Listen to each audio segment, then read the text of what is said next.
अपनी ज़ौजा की अहमियत समझनी हो ना। कभी एक दिन हम सब असल बाज़ों का हमें लगता है मैं बाहर जाता हूँ, इतना कमाता हूँ, इतनी मेहनत करता हूँ, यकीनन आप काम करते हैं, मगर वो जो घर में कर रही है ना वो हम नहीं कर सकते। कभी करके देख लें। एक दिन छुट्टी वाले दिन कहे सारे घर के काम मैं करूंगा, बच्चों को मैं संभालूंगा, तो पंजाबी में कहते हैं ना लग पता जाएगा, बंदा कहेगा वो बारी ठीक था भाई, है जिसका काम उसी को साझे।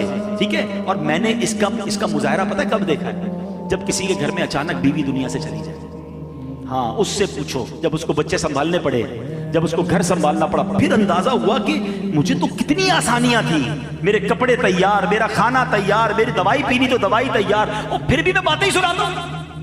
कभी आपने सोचा? अच्छा ये मैं बड़ी अजीब बात कर रहा हूं, हो सकता है कोई कहे मौलाना साहब को क्या हो गया, मैं इस्लाम की बात कर रहा हूं। मैंने आपको आपके नबी की हदीस सुनाई है। सरकार दो आलम अलैहिस्सलातु वस्सलाम से सवाल हुआ कि आपके लिए सबसे पसंदीदा शख्सियत कौन सी है, हुजूर आप सबसे ज्यादा किससे मोहब्बत फरमाते हैं?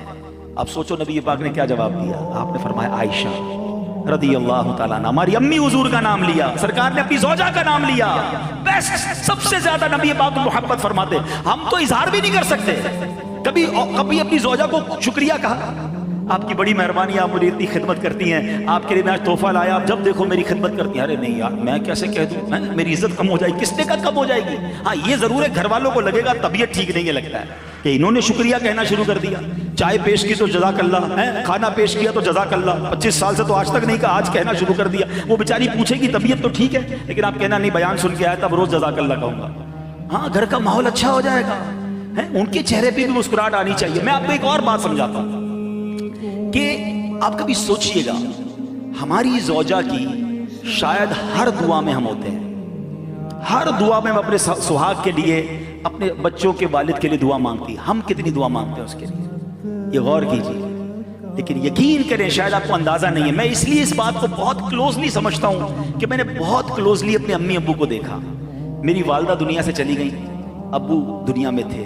मैंने जब अब्बू की तन्हाई देखी ना और उनकी कैफियत देखी, हम समझते जवानी में मियाँ बीवी जरूरी है, ये रिश्ता मरते दम तक जरूरी है, बुढ़ापे में ज्यादा जरूरी है।